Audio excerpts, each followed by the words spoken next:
আসসালামু আলাইকুম রহমতুল্লাহ। আপনারা অনেকে জানতে চান যে আসলে আমার মোরগের হাইট কতটুকু। আসলে ওইভাবে তো মাপা সবসময় সম্ভব হয় না। কারণ কি? কারণ মোরগ তো অতিরিক্ত চঞ্চল। এই কারণে আসলে আপনাদের ওই যে অনেকে আছে যে ফিতা দিয়ে সুন্দর করে মেপে দেখায়। তো ওরা কি করে ছোটবেলাতে আপনার ট্রেনিং দেয়, মানে ছোটবেলাতে মাপামাপি মাপামাপি এরকম টাইপের কিছু করতে করতে যখন ওদের ওইটা অভ্যাস হয়ে যায়, তখন সেই ক্ষেত্রে কিন্তু ওইগুলা লাফালাফি করে না। তো যেহেতু আমার মুরগির কোনো অভ্যাস নাই, তো এই কারণে সঠিকভাবে মাপ আমি আপনাদেরকে দিতে পারি না। আমি দেখেন এই ভিডিওর মধ্যে একটা কাঠি নিছি। তো এটা একটা বাঁশের চটা, মানে ছোট একটা কাঠি। তো আমি এটা দিয়ে মোটামুটি কায়দায় হাইটটা মাপার চেষ্টা করব। আমি এই দেখেন, আমি হাতে ধরে রাখছি, বাট আসলে মোরগটা যে কাছে আসতেছে না যে আমি মাপবো। তো কাছে যখনই নিতেছি তখনই ভয়তে ও পালাই চলে যাচ্ছে। তো মুরগিটা দেখেন কিন্তু অলরেডি ভয়তে কিন্তু এক কোনায় চলে গেছে। কাঠিটা দেখে ভাবতেছে যে ওদের তাড়া দিব কিনা, মারবো কিনা।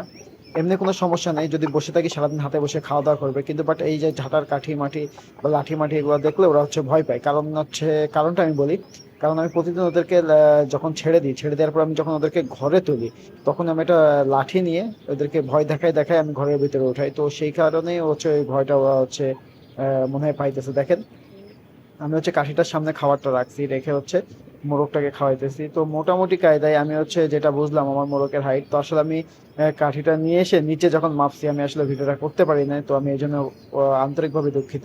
তো আমি আর একদিন অবশ্যই চেষ্টা করবো যে আসলে আমার মোরগটার হাইট কত দেখানোর জন্য। তো আজকে মেপে আমি যেটা পেয়েছি সেটা আমার মোরগটার হাইট মাশাল্লাহ 27 ইঞ্চি প্লাস আছে, প্লাস আছে আনুমানিক। একটু কম বেশি হইতে পারে হয়তোবা, কিন্তু 27-এর কম মনে হয় ইনশাল্লাহ না হবে। তো আর একদিন আমি অবশ্যই চেষ্টা করব আমি ওকে সুন্দরভাবে মাপ দিয়ে আপনাদের মাঝে দেখানোর জন্য। তো ভিডিওটি ভালো লাগলে অবশ্যই লাইক কমেন্ট শেয়ার করবেন। আর আমি এখানে যে খাবারগুলো খাইতে দিতেছি এগুলো প্রোটিন। আপনারাও চাইলে আপনার মুরগিগুলোকে এগুলো খাইতে দিতে পারেন। এখানে গমের ভুসি আছে, আরো বিভিন্ন রকম মিক্স আছে। তো আমি মোরগটা ধরছি, ধরে আপনাদেরকে একটু লেজটা দেখানোর চেষ্টা করি। আমার মোরগটার লেজটা মাশাল্লাহ অনেক সুন্দর।